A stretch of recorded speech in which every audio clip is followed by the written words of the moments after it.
Wednesday, January 16th. Welcome on back. Hump Day, or Humo Day as it's known in here, thanks to one God-blessed typographical error that haunts us to this day. It is really good to have you here, and we got a big football game Saturday night to talk about, and I've got a big guest to talk about it with. This all came together very last minute. He didn't even have time to make the thumbnail. I'm going to have to make a Guy Haberman-themed thumbnail a little bit later on this afternoon at some point in time, because not only, along with being a play-by-play talent on Pac-12 Network and an all-around good guy, no pun intended there, he is half of one of, I think, the greatest Bay Area sports shows of all time, Haberkoff. Guy Haberman and John Middlecoff, sans the Middlecoff. Oh, Guy, it's been a long time. Hey, Bruce. How you doing? When was the last time we did anything together? It was a long time ago. The last thing that I was trying to think, when's the last time we did something on air together? I don't know. I know the last time I attempted to do something on air with you, and that was right before Ratto and I got put together. Nahagian has me in his office, and he's like, so what about Ray Ratto? And look, I love Ray. Ray and I went on to have great success together. We buried another station. We did very, very well together. But before I was sold on Ray, I'm like, hey, let's give Guy Haberman a call, see what he's doing. And I didn't think you were going to leave John because the two of you got something special. You're real life friends, not just work friends. But I said, let's give him a call. And this was years ago, before Ray and I even started together. And Nahagian said, Haberman says he's doing so well independently, and he needs flexibility for his play-by-play work. He's not interested. And that's like the first time where I really started thinking, well, maybe there is something to like being independent on YouTube, having your own podcast. And needless to say, all these years later, you've been quite a source of inspiration and direction for me. So I'm sorry that didn't work out, but here we are, finally doing the show together. And it's not, and you're getting all the ad revenue goes directly to you, except after Google takes its 40% or whatever. But all the rest of it goes directly in your pocket. Yeah, no, it's great. I tell you, someday the money will be right again. But in the meantime, I've never had more fun just behind a microphone. It's total independence. And God, you look at, Guy, I saw this today. I didn't even think we were going to talk about this. Just popped in my mind, the story that the NFL might be a business partner with ESPN in terms of a partial ownership a role for Disney, ABC, and the NFL together. I mean, that's Korean state television at that point. How are you going to cover something that owns you? You can't do that independently, which is going to make an independent source of journalism, small case journalism here, what you and I do, but it's going to make what we do, I think, more valuable than ever before. I remember talking to somebody who works in the NFL several years ago, and they were asking me, we were just talking about like team websites, team reporters, and I said, the teams that figure out a way, obviously you can't be in your own building and be critical of your team in the way that you can if you're independent or, a traditional media company. But the teams that figure out a way not to just feed their fans only the positives. Right. Just all sunshine all the time. Yeah, give them a platform. I don't know exactly because I haven't studied it, but I'm pretty sure the Philadelphia Eagles do like call-in shows. Like they do, which the second you start taking calls, you are opening yourself up to, okay, are we ready to be real or not? Because the second you take calls and aren't real about it, you get exposed. If you defend every Nick Sirianni decision, it's like, I don't know. I've thought about that from time to time because that's what I told this person, and good luck. And then I really thought about it. Easy for me to give that advice, much harder to execute, right? To be the team that goes, all right, we're going to actually run an independent media company from within our organization. Oh, well, is your coach going to let that person on the team charter after they said something about his fourth quarter clock management or not? Because that's the fine line. And it's easy for me to say it. I think it's a lot harder. Can you actually pull that off?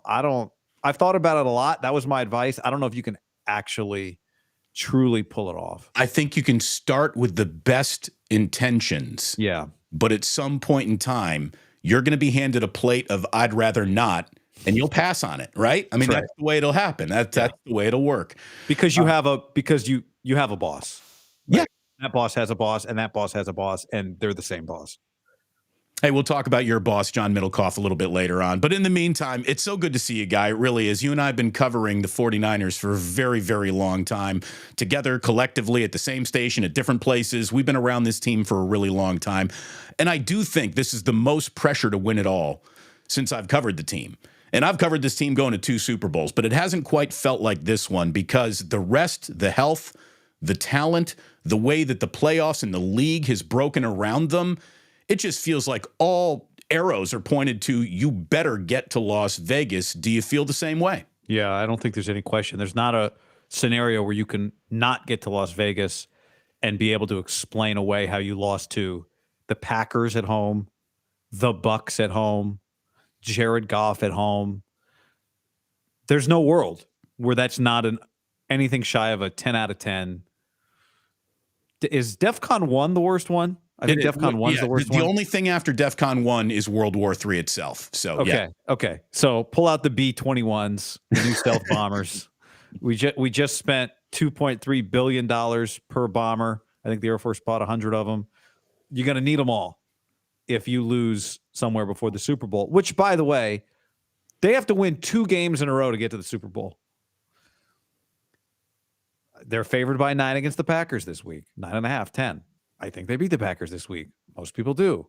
They're going to have the pregame on Fox, and every single little box at the bottom is going to have the Niner logo in it, right? Hopefully Terry Bradshaw or somebody, whoever, I don't know, picks the Packers because, anytime it's unanimous, it's scary. Right. But it's a lot harder to actually do what you're supposed to do. A lot of people are supposed to do things that don't get done. So they still got to go do it. And anything shy of doing it is going to be, for everything you just mentioned, they've been here before. They've been close before. It feels like Kyle Shanahan's had 2 shots at it now, one as a coordinator, one as a head coach.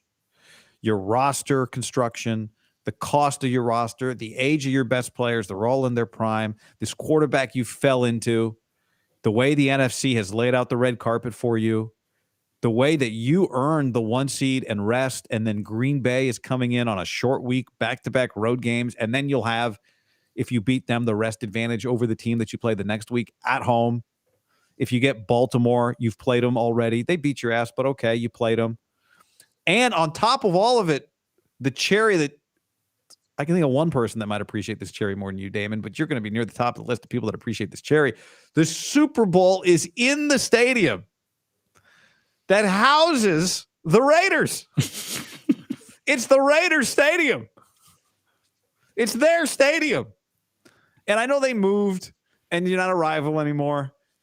They had to stop playing preseason games against each other. The rivalry was so violent. It's in their stadium, Larry. I mean, I said to Larry earlier, sorry, Damon. I was just on with Larry. Right. 20 minutes ago. We went for an hour and 20 minutes.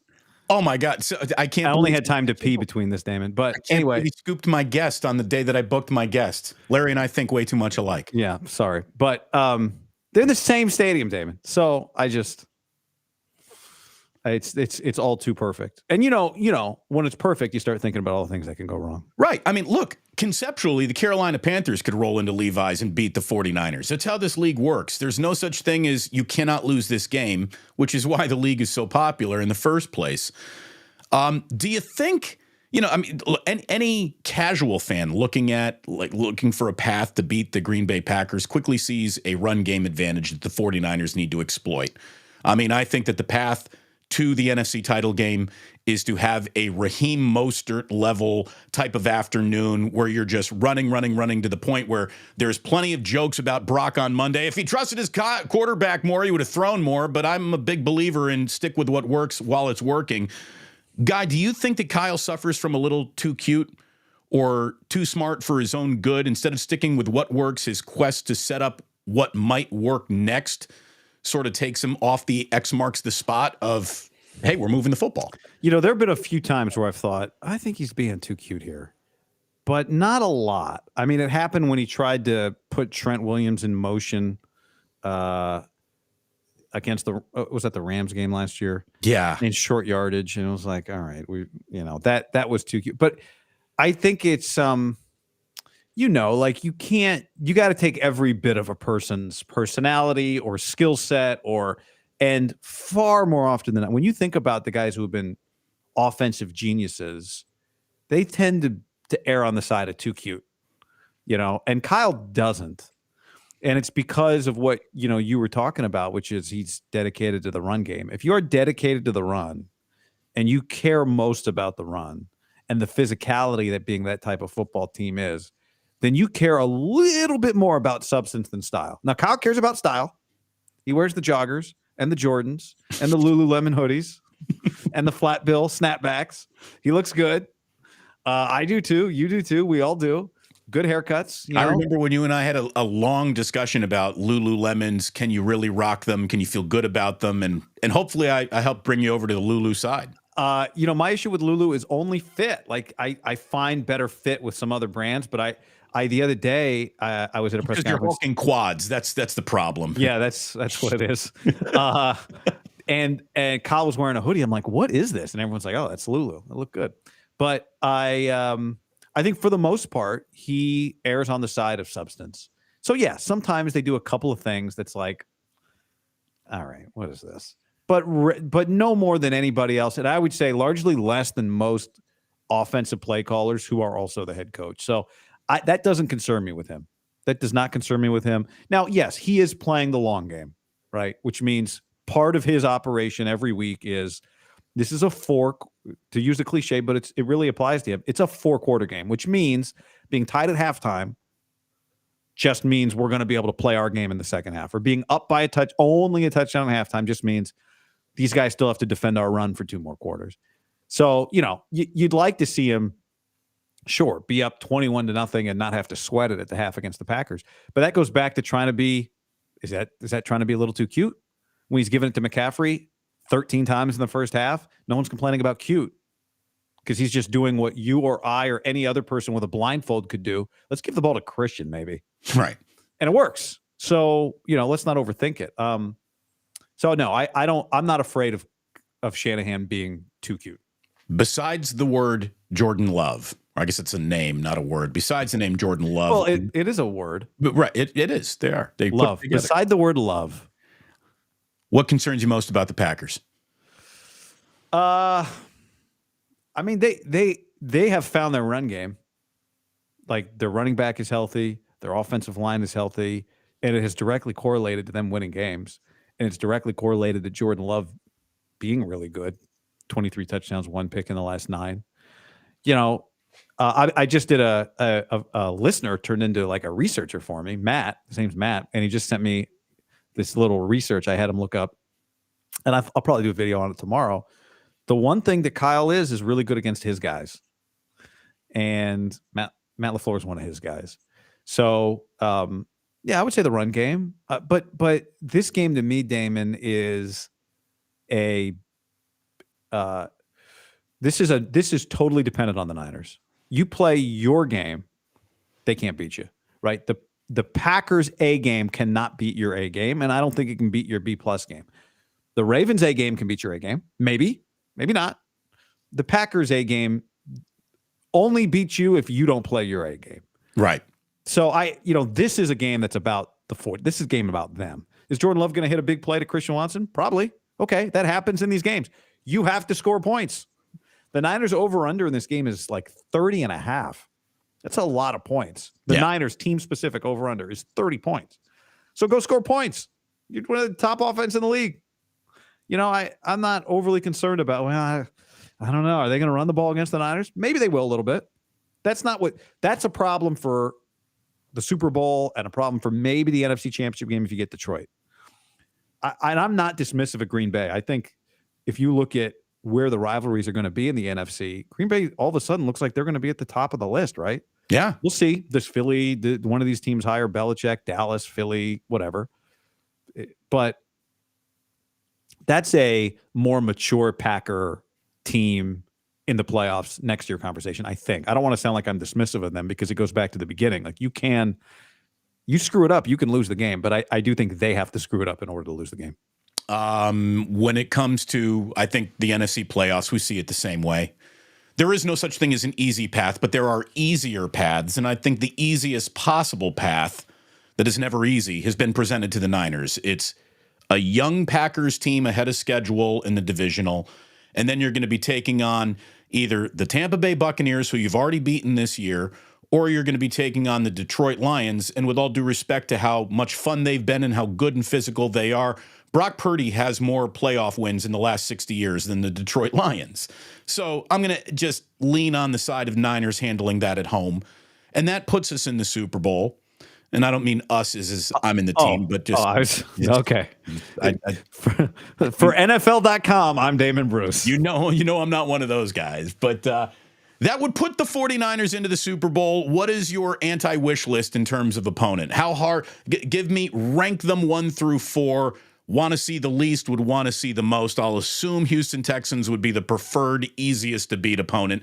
So now, how would you stack Buffalo, Kansas City, Baltimore? Yeah, well, here's the thing, right? You face Houston.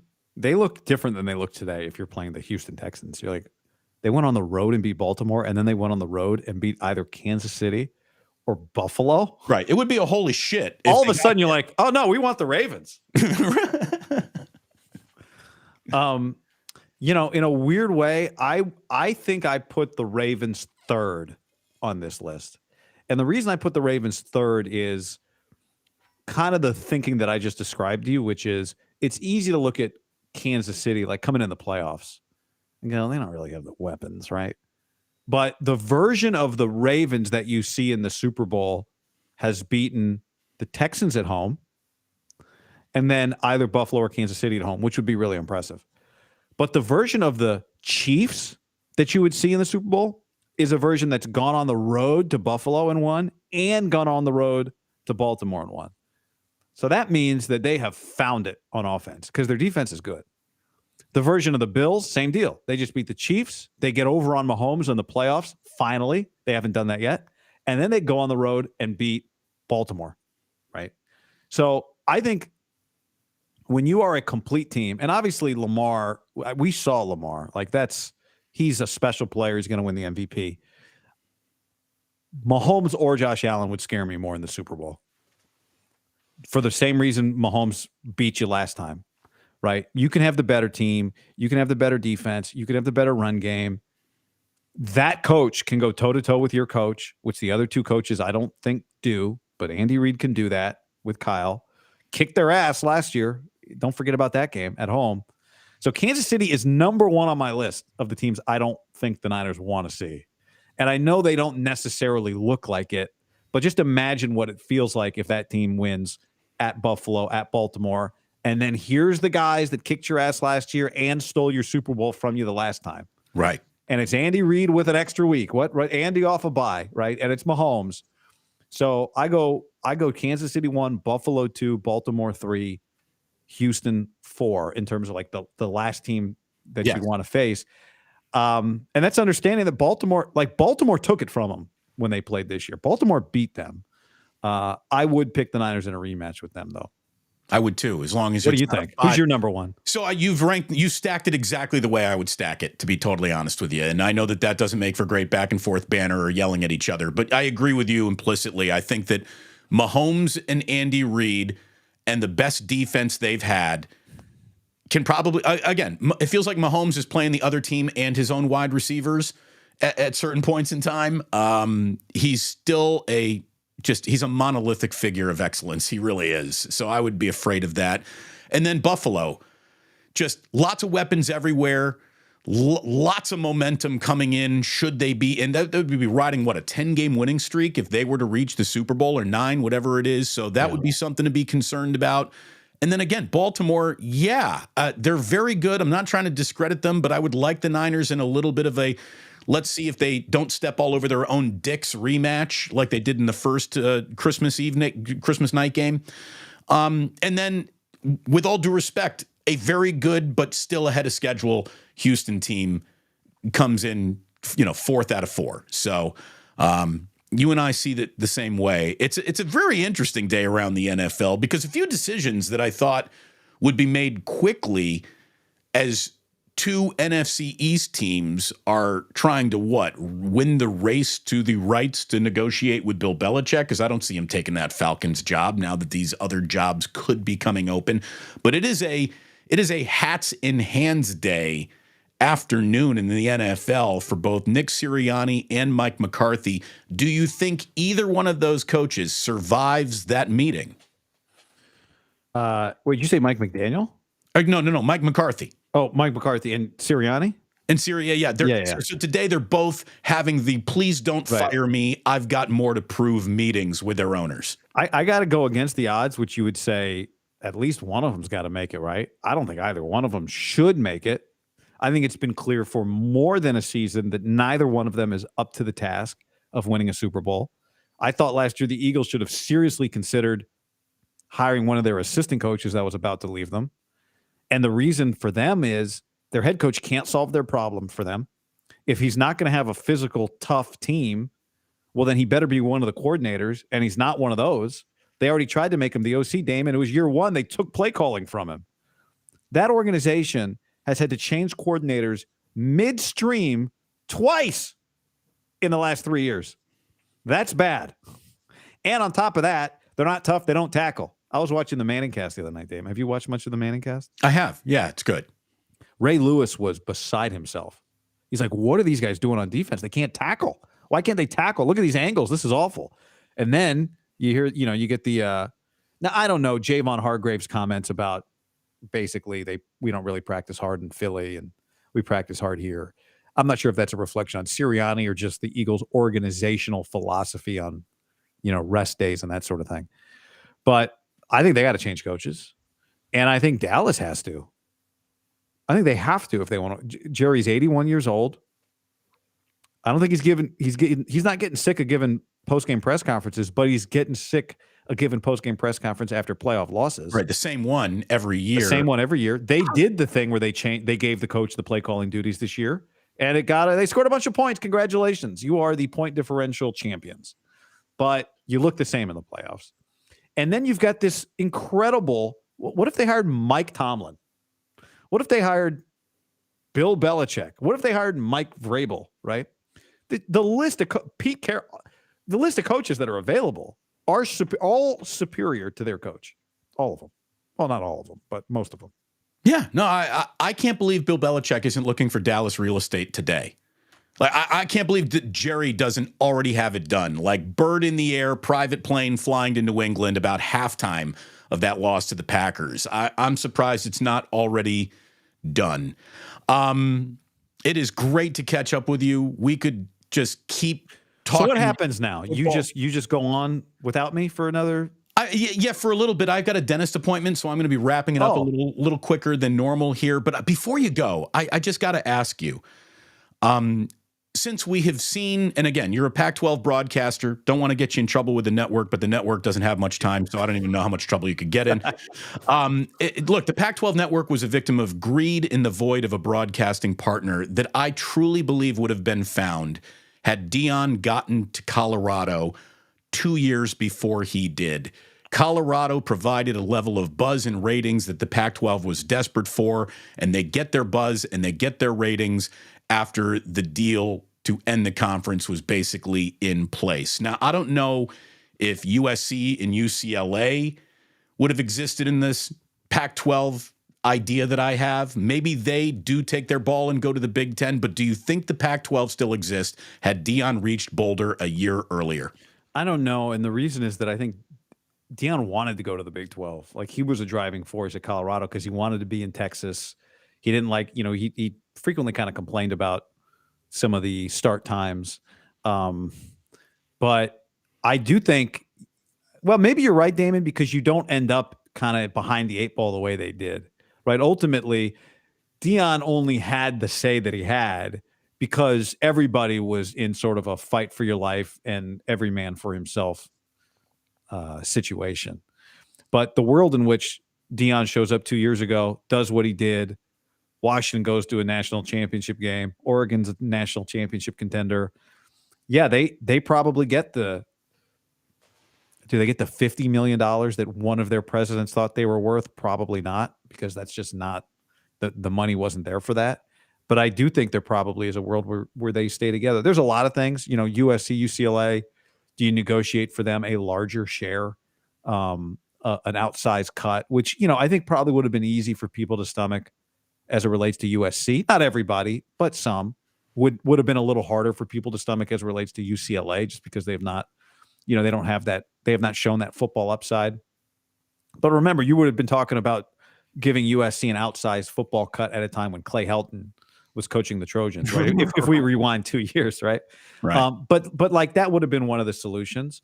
So I think there were a lot of solutions. I think there were a lot of problems. Like you go all the way back to the beginning, and I thought Peacock getting 23 million viewers the other night was it made me think about not the Pac-12 now, but the original Pac-12 and their issue with DirecTV not being able to get on DirecTV created not just a lack of distribution, but it created a real negative kind of narrative that maintained throughout, right? It was always the first thing that got brought up, and it made them an easy target. Some deserve, some not. And 23 million people watching Peacock the other day was another reminder of, if you're going to take whatever it is that you do to a new frontier, you have to have enough people that support it to jumpstart it, right? Like here's Damon Bruce from radio, 20 years or 30 years or whatever it is in radio in the Bay Area, puts it on YouTube. Oh, people are already on YouTube. Great. It's an easy transition to migrate your people and have them find you. You live on the West Coast. I live on the West Coast. I've lived on the West Coast for a long time. I love the West Coast. It is not debatable that the number of hardcore fans for college athletics and casual fans for college athletics on the West Coast is smaller than it is in Big Ten and SEC country. And the miscalculation was believing that I've said this for a long time. And if I had been in that meeting, I would have said this. If the bet is that people will be so outraged at such a large level that they will force DirecTV's hand, I think it's a bad bet, because look at our stadiums. They're smaller than everybody else's stadiums. We just don't have that level of hardcore, that volume of hardcore fan. These corners of the end zones are empty every week. Who we kidding? Yeah, they're not, and your tier 1 games are still available, right? So your best games, if you're a USC fan, you're like, well, I love Sunday Ticket. So you're fighting against the NFL. That was the other thing with DirecTV. I got Sunday Ticket, and the USC UCLA game is still going to be on Fox, right? So I don't need to make that switch. Now look, we're in a different era than we were 12 years ago. DirecTV's subscriptions have dwindled by the moment. Back then it was, probably 20 million subs. Now they're probably, I don't know, last I checked, 14 million, but that was 6 months ago. It's probably lower now. Amazon Prime, they have 70 plus million people that have Amazon Prime Video. And of those 70 million, like 55 million of them use it. So last year when Thursday Night Football started and the advertisers were not happy that Thursday Night Football ratings were down 25% to 9 million viewers, and they were going to, you remember that story at the end of last year, they're going to have to give back some money to these advertisers. Right. I was like, guys, everybody, don't worry. Adoption and adaptation is here. It's happening. It's fast. You got it. So I got one question for you before we go, Damon. If a Chiefs-Dolphins wild card round Saturday night game on Peacock did 23 million viewers, and a Super Bowl does 100 million viewers, and we know that if you put it on broadcast television, despite what most of us who are on the internet think, it will get a higher rating on ABC than it does at ESPN. So what would be your number if they put the Super Bowl on Peacock this year, and 23 million watch wild card and 100 million watch on Fox or whatever it was last year? How many people would you predict would watch the Super Bowl Peacock exclusive this year? What'd be your number? It'd be north of 100 million. You think they'd outrate broadcast? Well, no, but like broadcast drifts into like 170 million, doesn't it? I guess I don't know enough about. I think broadcast is around 100. I think it's around 100. So my guess was like 6. I think my guess is like 65 or 70. I think it'd be bigger than people think. You'd still have 100 million eyeballs on it, though. Just not everyone so? buying it. You'd have people going over to their buddy's house. Yeah. If their buddy had Peacock, it would work a little bit more like I'm going to a sports bar to watch it at my friend's house. I would like to know the number of how many people canceled Peacock the following Sunday after that wild card game. I did it Monday. See, we got to keep it because Jillian's addicted to Real Housewives of Everywhere, and that's Below deck. Yes, so we have a Peacock house because Jillian needs her Bravo fix. Look, it's only a matter of time. If people are willing to plump down $99 to watch Jake Paul fights, Logan Paul fights, That's exactly right. of course the Super Bowl will It's do a paper. very well. Make it a pay-per-view. All the NFL has to do is realize where's there more money. The whole the real value in the NFL is the monolith that it casts over the culture. It will still cast that over the culture, whether it's on Peacock or not. Right. That's going to happen. And it's just a matter. Look, the NFL would gladly lop off 4 million fans for $5 million more dollars. It's just the way it goes. The NFL couldn't care about one of us, none of us. They want most amount of money possible for every game being displayed. And as soon as they can know for a fact we're going to make more money over here than over there, they're going over here. It's just that simple. And the other thing we know is the eyeballs. Eyeballs will follow. Yeah, the true death knell of network television, should that ever happen. I mean, football truly is the lifeblood of network television. Network television doesn't exist without football these days. So, have there ever been harder, bigger shoes to fill than Nick Saban's shoes? In the history of sports. Have you ever maybe not wanted that job because you cannot win in that job? And I love the fact that Kalen DeBoer's taken it on, that Indiana's 2021 coaching staff is now the lifeblood of Alabama football. I never had that on my bingo card, but that's the way it's going down. And by the way, I'm completely adopting Alabama now. I'm going to go get a graduate degree. Roll Tide. I'm tired of losing with the Hoosiers every single. Hey, but Kalen DeBoer is yours and mine. Indiana and Fresno State. That's right. Oh, dude, we have something in common, even more than we even imagined. That's right. Go Dogs. I'll tell you this: the single greatest statistic of my lifetime is that Tony Gwynn could have gone 0 for his last 1,000 at-bats and still been a career 300 hitter. I think it's been trumped by this, that Saban had more players drafted in the first round than he had losses at Alabama. I saw the other day. I could not believe that. I read that out loud to my wife. She doesn't give a shit about any of this. She's like, thanks for telling me. I had to read. Someone else had to hear it. I had to prove that I was reading the sentence right. I had to say it out loud. So your Mount Rushmore of crazy stats. We've got that. What was the other one you just said? Tony Gwynn could go 0 for 1,000 in his last 300. No, 0 for 1,000 in his last at bats and still be a 300 lifetime hitter. We've got Kyle, and we got Kyle Shanahan 0-38 in games in which he trails 8 points or more in the fourth quarter. It is absurd, but I did a little research on that. Yeah. We know that the win rate under the same scenario league wide since Shanahan has been the coach has been 6%. Yeah. So, but still, it's wild. Right. It is wild. 6 is a lot higher than 0. They are. That is amazing. That's 6 is a lot higher than 0. All right. And so we just need to find a fourth stat to go on the Mount Rushmore of. I put that one up there. How about this? This will give us a reason to talk again before too long. I'd love to join you and John at some point. You ever need a guest on what you do? It is so good to have you here. How is John doing, by the way? Is he just crushing 36 holes and Tito's and sodas every single day in Scottsdale, just living the life that I can't even identify with anymore? Are you a golfer? Yes, he is living that. He is living that life. That is not a golfer. Ever since El Stroco Loco, I've got no coordination on my left-hand side. It's like Smales. You cut the back of his Achilles, he'll push everything. He'll quit the game. So yeah, ever since El Stroco Loco, I can't even bowl, John. I can't even approach a bowling alley and roll the ball with any coordination. I've never been much of an athlete. I'm certainly less than one now.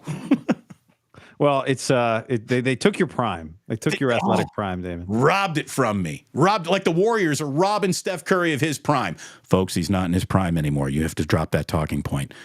How about them canceling that game tonight in Utah? Yeah, my wife's in Salt Lake City, and she texted me last night because she's there for a conference and told me that there were some people at the at the restaurant where I don't want to. Right. But she texted me last night and said something happened and gave me the details, and it sounded pretty scary. And I just got a text from, I guess there's a European basketball website reporting that he passed away. I don't know if that's true, but I just Euro Hoops apparently is reporting that I haven't seen it. I just got a text message from a friend, so I hesitate to say that. But here's the thing. Yeah, we're not trying to break any news here. We don't do that. We're lowercase j journalists. But I will talk a little bit about this story. But I know you got to get running, man. I said we'd do about a half an hour. And I knew we wouldn't. Which was fine. I didn't want to only do 25, Damon. So this was awesome. I made us go longer. Thank you. Catch up with you. Let's do it again sometime. Okay. Thank you for having me. Guy Haberman, boys and girls. Damon Bruce. There he is. That's our guy. Finally, we worked together. It happened. Of course, radio had to die for us to come to life together, but they lowballed me. Me too. Take care. See you, dude. There he is. The one and only Guy Haberman. Freaking love that guy. The show that he's done with John Middlecoff has been my favorite Bay Area sports talk show for years. And then when it was off the radio, I followed them. I listened to their podcast just about every week it comes out. I watch their videos together on YouTube. Those two together, I just think are fantastic. They bring out the best in each other. They're very complimentary. And it was great to have them on. Thought it would be the perfect guest in the middle of the week. I'll tell you that tomorrow, on Thursday, the plan is to have an insider from Milwaukee, Bart Winkler, is a hell of a sports talk show host in the Milwaukee area, big Packers guy, and we're going to have him on to talk about the game as it is coming up. I think I'm going to be rolling a few other things out this weekend. Of course, we've got I can't call it Niners Wake Up, we'll get sued. But Wake Up with Damon and Larry is going to go down on Friday at 8 a.m. We're going to be back on Sunday, day after. Maybe we'll push it back to 9. We have to figure that one out. But it was great to have Guy Haberman come on in today, and I hope you enjoyed it as much as I did. The story that we were talking about with the Warriors, if you have not heard, it's certainly serious enough to where in my entire time covering sports, I cannot remember a team ever asking for a game to be postponed due to a medical event to an assistant coach. But something incredibly serious happened to Dejan Milojević. And he is their coach. He's 46 years old. He is a big man's coach. He coaches forwards and centers, and he's been on the Warriors staff now for a couple of years. And just right out of the story from ESPN, assistant coach Dejan Milojević has been hospitalized after a sudden and serious health issue at a restaurant in Salt Lake City Tuesday night. The 46-year-old had traveled with the Warriors for Wednesday's game against the Utah Jazz. The NBA announced that the game has been postponed because of a medical emergency in the Warriors' family, and a makeup date will be announced at a later time. Now, Guy just said he got a text that says maybe he is sadly shuffled off this mortal coil. Again, something incredibly serious happened. So serious that the team was left in a state of, man, that's going to stay with us for longer than we have until game time. Can we just get this game canceled or postponed? And the NBA has agreed. So something very, very serious happened. If you're inclined to say a prayer for someone, say a prayer for Dejan Milojević, and it sounds like he could use all of the prayers that he could get right now, and hopefully is receiving the very best medical coverage that the NBA can offer, that Salt Lake City can offer. But that's very serious. And again, I cannot think, just going through the mental Rolodex of sports memories in my mind, a single assistant coach medical issue ever postponing a game. So something very, very serious happened. And, we can talk about the Warriors and the struggle of their season and all these things. But then something like that happens and you realize it's just a game and none of that matters. And hopefully he's all right. But doesn't sound like everything is all right. That's for sure.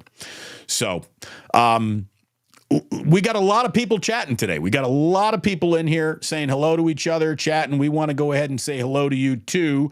Want to welcome in a brand new member. We've got. Hold on. Let me tell you who it is. Let me tell you who our brand new member, Tara Lynn.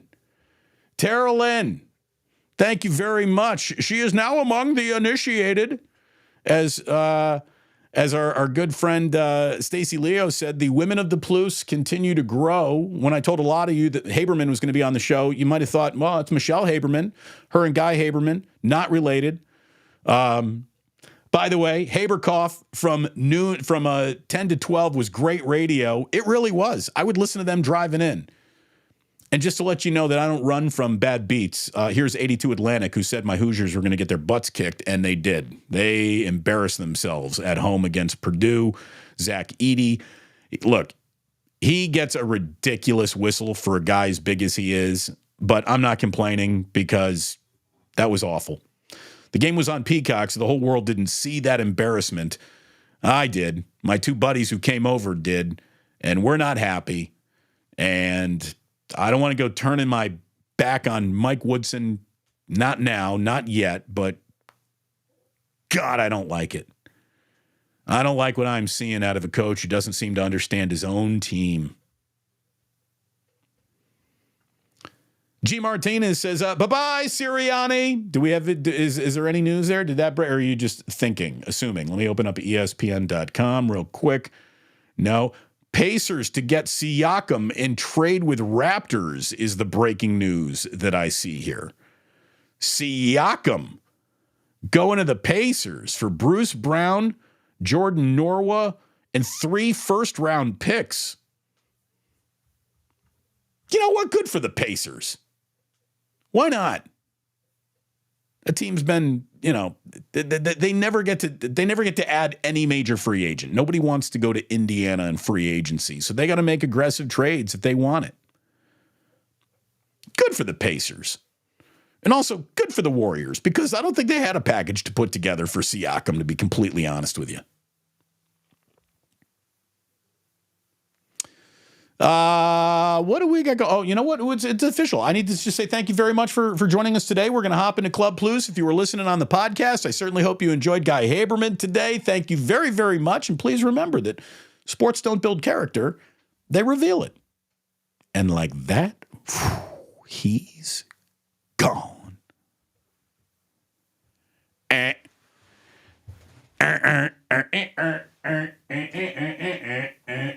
There's a disco ball and turn that off, turn this off, getting sexy. There we go. All right. Welcome to the club. Dale dropping an RIP Pac-12. It sucks. It hurts. It sucks that the Pac-12 just is gone. I was asking before we hopped on the air together. I asked Guy if he knew what the last official Pac-12 sporting event was going to be. He said that the last Pac-12 event of the year had been some rowing competition. But is it going to be is it going to be something innocuous? Is it going to be like an Arizona State, Utah women's field hockey game? Is that going to be the last officially contested Pac-12 sporting event ever? What a sad day. What a sad moment in time. In the name of dollars and greed and money, which, by the way, are available all the time. More money, more dollars. It's going to happen no matter what. But to say that you have to have it all now is a level of greed that ruins things. This desperate, constant need for growth every quarter. Can't go back a quarter is why you have these companies laying off hardworking employees left and right so they can muddy up their own books and say, hey, we still made more money than we did last year. Well, how'd you do that? Well, we let go of a whole bunch of really good, hardworking people with families. So fuck them. Look at our quarter. Just sucks.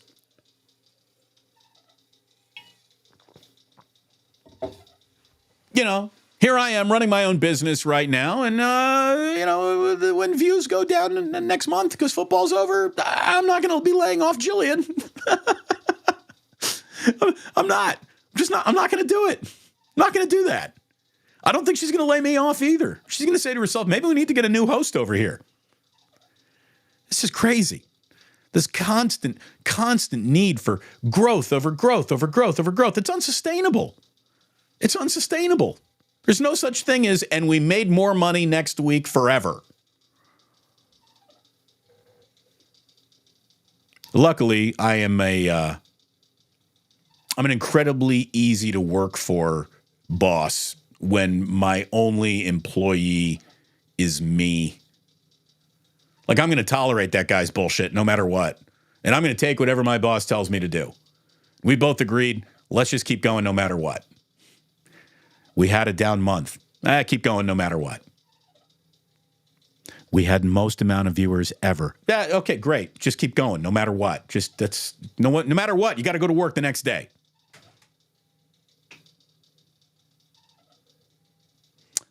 All right, what do we got? Do we know this? Dale says 23 million watching, 17 million canceled the next day, but they don't report the cancellations. I don't think 17 million. I don't know where you got that number. I cannot confirm nor deny that. Dale, thank you very much for listening. I shouldn't use your information as if you're Andrew Marchant in the New York Post.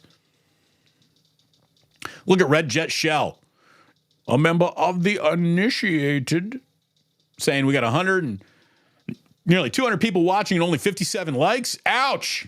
Come on. Yeah, everyone. Let's get on it. All right? Let's get on it here. Wait, I'm getting something went wrong. Am I still on the air here right now? It says something went wrong. Tap to retry. Am I not broadcasting right now? What the hell? Anyways, let's assume that we're still going on here. All right? Let's assume that we're still rocking.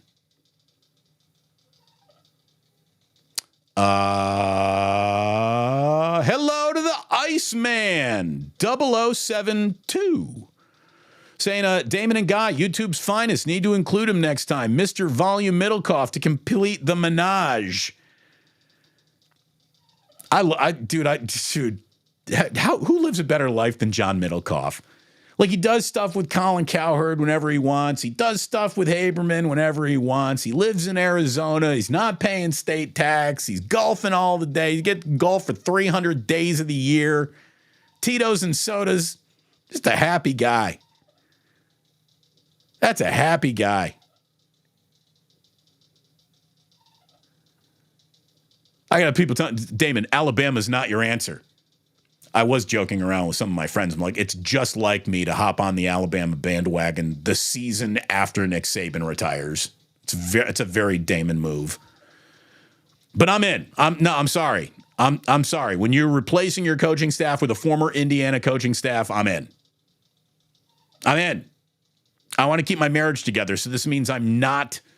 I'm definitely not rooting for USC. Jillian didn't like that for a second. UC Steve's like, Damon, don't worry about El Stroco Loco when you bowl. Use those bumpers. The problem isn't the gutter ball. It's the approach. Like putting one foot in front of my other in a smooth fashion where I'm like twinkling up to the line and releasing a nice ball. It's just, again, I had a stroke in the region of my brain that affected speech and balance. My speech is fine. My balance is not. But that's the deal that I would have taken if you gave me the deal. Like, I need to talk for a living. Balancing? No, it's, I'd prefer to be balanced, but that ship has sailed. Rockin' New Era 84 says, does Guy live in the Bay Area? I think he and his wife bought a house over in the East Bay. They are there. Ham is great. I love Haberman and Middlecoff. Use promo code HAM. John Middlecoff? You mean Colin Cowherd's volume guy? Same guy, Jim. That's our guy. DeWitt Construction liked that one. Great show. Thank you very much. I'm glad you liked that one. JJ Raider says, Damon, you definitely should have more guests on. Again, I got people to book all these guests. It'd be great. It's just, how much effort do I want to put in any shows? Is my question. Someone says, as long as you don't let Mark Chmura on. He's a gigantic piece of poop. So what? Did Mark Chmura say something to the effect of... Basically what? Mark Chmura said, go ahead and hit Brock Purdy and get a 15-yard penalty early in the game to do that. I'm cool with that. Folks, I don't think you want to know how the sausage is made, but let me explain to you how the NFL works in the playoffs. The quarterback must go down and must go down hard. All right? This is war. This is war. If you can absolutely get a cheap shot in for just 15 yards early on to set the tone in a football game, 49ers better do that too, folks. This ain't nice. This ain't nice. This is grown men trying to hurt each other. I mean, that's what this is. I got no problems with anybody talking spicy about hitting hard. I got no problems with that. Because let me tell you, inside that, if we were rolling inside the 49ers locker room, they're talking about affecting the head too. They better be. This is the playoffs. I'll quote it right out of Rocky IV. If he dies, he dies. I mean, this is nasty time. Oh, and I hate that I just said that because Eurosports is reporting that Milojević did pass away. Oh, man. This season's just not going well for the Warriors. Oh, that's a shame. Again, I have not seen it. I'm going by what you're saying, but UC Steve is, let's just say, a credible source in this chat.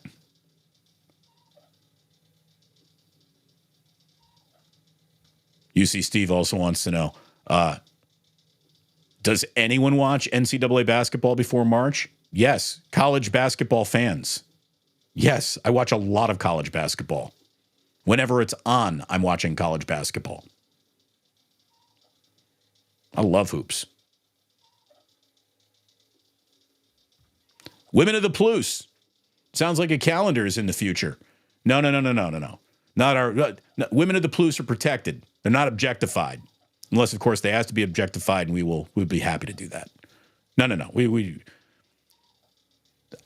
Here's what's amazing. YouTube provides so much statistical analytics about who my audience is, where they are, how long they watch.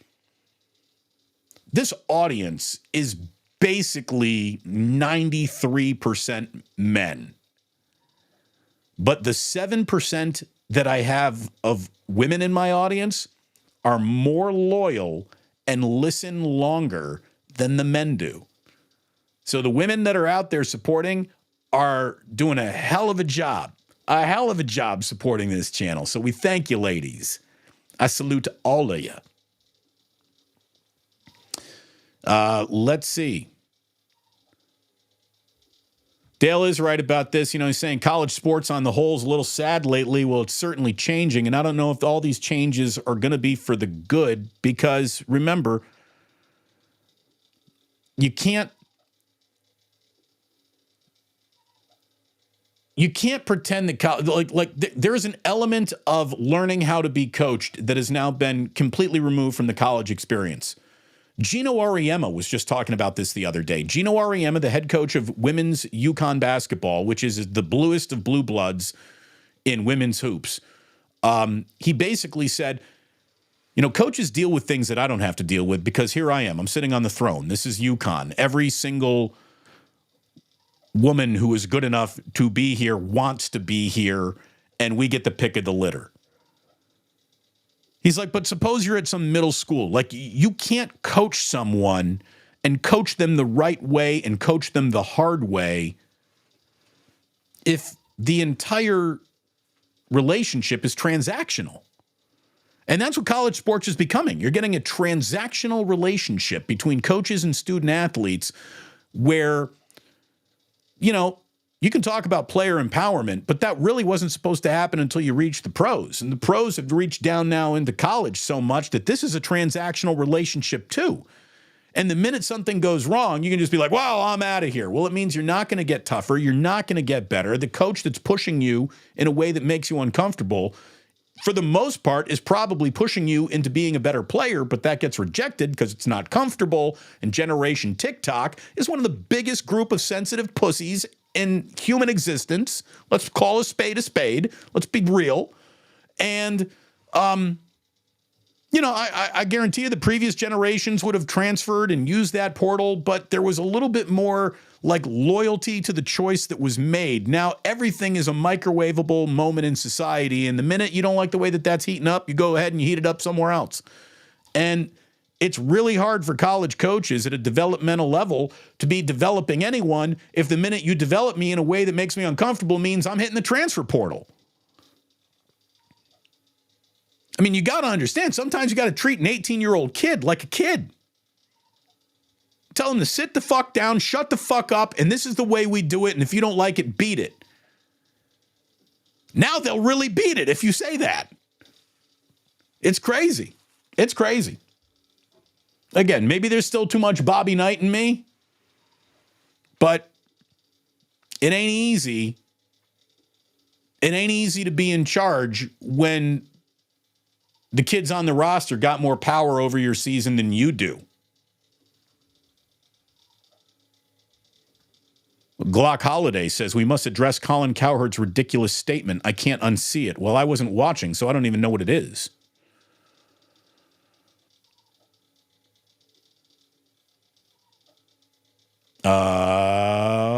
What else we got going on here on the text line? I tell you what I got. What I got is a dentist appointment that I got to get downtown for here in just a little bit. Kim Schaefer is saying that some sources are saying that the Warriors coach has passed away. I do hope that they aren't factual. Very sad, only 46 years old. They're saying heart attack. Look, there is someone, to be that big of a human is to live a shorter life. There's an awful lot of stress on a heart that is pumping in a body that big. I'm not a doctor. I'm not going to pretend to be one now, but really big men, really big people seem to die younger than people whose bodies aren't in the abnormal category of size and weight. So, man, I hope that those reports are premature and wrong, but there's nothing about this that didn't scream incredibly serious. Again, if someone gets sick at a restaurant, they're still playing tomorrow. This is much more than got sick at a restaurant. So very, very, very scary. We'll see what happens. Here we go. Glock Holiday, once again, thank you, Glock, saying Damon celebration or wound licking around 8:30-ish on Saturday. Just throwing a little in the ganja jar. Thank you very much. Again, we'll cover whatever happens. I think the 49ers are going to win the game. I think they're going to win it pretty comfortably. But I also think that the Packers represent maybe the toughest team that they've got to play remaining in the NFC, with all due respect to the Lions and the Buccaneers. This is a got nothing to lose, which makes them dangerous Green Bay Packer team. I also see the path to victory being it just ground and pound and run the ball down their throats and set up play action. Brock hits 2, 3, 4 big play action passes. Feels like Goodnight Irene right there.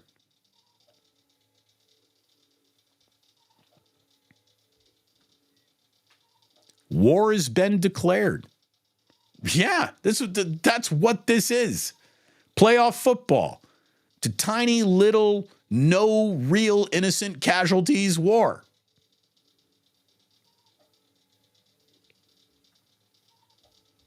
Like nobody wants a NASCAR guy interviewed. What I'm NASCAR. I pushed the wrong button. Otis Bird says, I remember Greg Williams. He wanted to turn Frank Gore's head sideways. Yeah, affect the head. Affect the head. T from the 203 is now saying he's heard it too. RIP to Dejan Milojević. Look, that is very, very sad. And I'm just telling you that this whole Warriors year has just had a cloud hanging over it. That cloud is even darker today. I mean, this is not a good year. Not a good year, and that is very, very sad if that indeed has happened.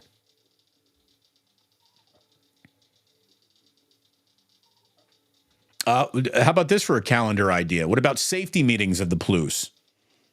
Just a whole who wants to be well, everyone would be fighting to be Mr. April because 420 would actually fall in your safety meeting calendar, and that's got to be the most important date in your safety meeting calendar, 420. Smiley Dan, just like this, in the month of April. Smiley Dan ready for his close-up. Put him in a Borat slingshot bikini. There's Smiley Dan, just safe as hell.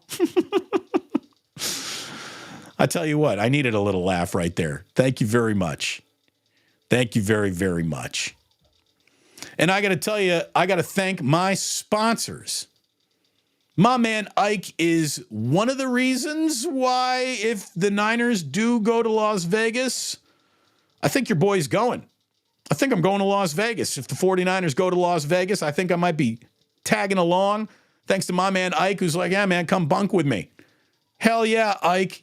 Ike's got delicious sandwiches and apparently accommodations for me should the 49ers reach the Super Bowl. And I love that. I'm going to tell you, if you want to bet on a Super Bowl, try mybookie.ag. Use promo code Damon when you sign up over there. And if you're going to be walking around Las Vegas and you got sore knees, you should go see Dr. Paul, because Dr. Paul Hughes has cellular replacement therapy, which means that arthritis that they are telling you might need partial or total knee replacement, hip replacement, joint replacement, you probably don't need it. That's just big replacement surgery lying to you. This man's found the future. Use promo code HUNTER when you call and make an appointment. Go to orthopedicsurgeries.com to schedule a consultation with Dr. Paul Hughes and possibly avoid an orthopedic surgery. His offices are in San Mateo. I thank all of you for being a part of today's show. Let's see. Is Smiley Dan in for a calendar shoot, a safety shoot? I don't know. Is he in here right now? I don't know. Oh, Euro Hoops has reported it too. Yeah, this is not good. That's not good, Christopher. Thank you very much for sharing. Here's Sporticus saying that transfer portal is teaching kids that it's okay to run when things get tough. It's bad for ball and for life. I think it helps. It stunts development. I would agree with you. I also think that there are times when leaving a bad situation is an option that a kid should have. But the option shouldn't be unlimited. You know, the transfer portal shouldn't be a fucking salad bar and you can go back as many times as you want to it. The Mirror has confirmed 10 minutes ago of Milojevic's passing. Oh, Ben, you know what? I totally forgot to bring this up with Guy Haberman. It would have explained it. What is RPM in the title? So that's a theory we'll get into more tomorrow, because I really do think that the 49ers beat the Packers with runs per minute. I want them to just give the Packers no chance to catch their breath in the running game. I want to see McCaffrey get 2 touches in a row. Then I want to see Elijah Mitchell get a touch. Then I want to see Debo get a touch. Then I want to see McCaffrey come back into the game, but now he's in the slot. You got Debo wided out, and now all of a sudden here's Jordan Mason, and because you're looking out here at all the razzle-dazzle, here's Jordan Mason busting it up the gut for 8 yards. I want to see fresh legs all game long. The 49ers, I know why they want to lean into Christian McCaffrey, because he's incredible. But I really think that one of the great ways to beat the Packers is just by running fresh legs through 4 quarters of football at a defense that's going to get tired and isn't very good at tackling or stopping yards after contact. So RPM, runs per minute, keep those legs fresh. I want to see a stable of running backs get loose against the Packers, not just ask Christian McCaffrey to do it. Smiley Dan. 420, he knows that day.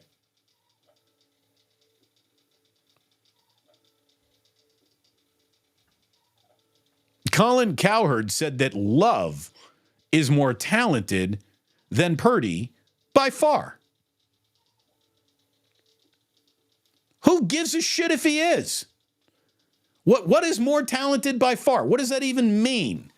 Because if we're just going by what statistics have you produced when measured against your peers when it comes to throwing the football?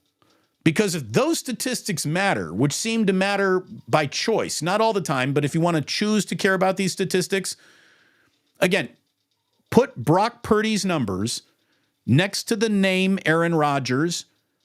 You have the collective national media blowing Aaron Rodgers every chance that they get. But because they prefer not to blow Brock Purdy, the exact same numbers that Brock has earned next to the name Brock Purdy are dismissed. These names next to Aaron Rodgers would be ballyhooed. These statistics next to the name Trey Lance, oh my God. Hey, Trey Lance is the greatest quarterback of all time, and I know it because look at these numbers. But they're Brock's numbers. Look, here's what I know about Colin Cowherd and Nick Wright. They're very good at what they do. They're smart guys. But when it comes to Bay Area sports, they've been wrong as fucking hell about just about everything they've said. Not some of the times, but always. You know, how do you go for a region? I don't know. But Colin Cowherd and Nick Wright are on their way to doing that. Can't turn down a trip to Vegas. That's what I'm saying. See, Paul Coffey got it. RPM, runs per minute. You knew it. There you go. Paul Coffey, on it. Thank you all for being here. Thank you for being on it. Chef A, how come whenever I hear the word portal, I think I'm in an episode of Star Trek? Or you're at Chase Center. Chase Center embraced the word portal. It's not, what section are you in? What portal do you have to walk through before you get to said section? Lots of portals at Chase Center.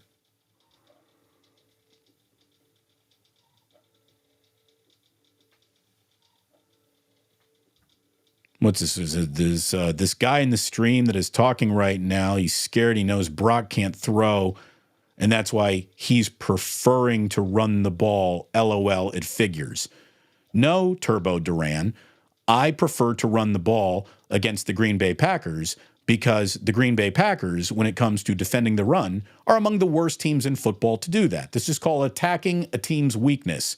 The Green Bay Packers do not like to tackle. They do not stop the run, and they do not halt guys where they are.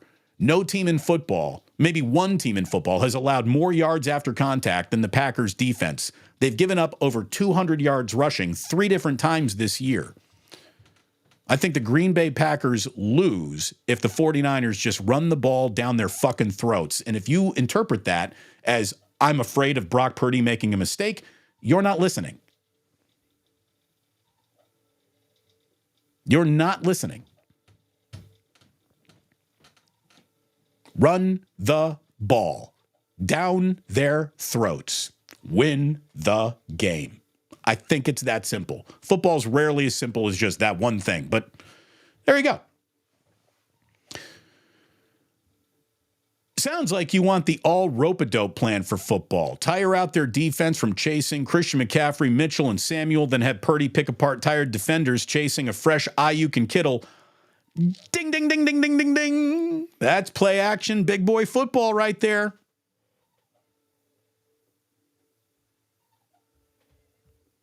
SF Indigo, now among the initiated. Portal is a great game. I actually played that game. That was really unique. That was very, very unique. I did like Portal. Good job. Good job, everybody. Good show today. Nice job, everyone. Nice job, Damon Bruce. Nice job, Guy Haberman. Nice job, chat. I hope you have the best possible Humo Day available. Come on back tomorrow. Bart Winkler will be joining me. Looking forward to getting deeper into how the 49ers beat the Green Bay Packers with the guy who covers the Green Bay Packers very, very well. So that's going to be happening. Thank you to all of you for stopping on by today. Oh, my God. I'm going to get that you get your teeth cleaned and you can't stop licking your teeth all day because they feel like all slick and clean. So I'm going to go get that. I'm going to go get the teeth cleaned. I hate when they scrape. Oh, God, I hate that.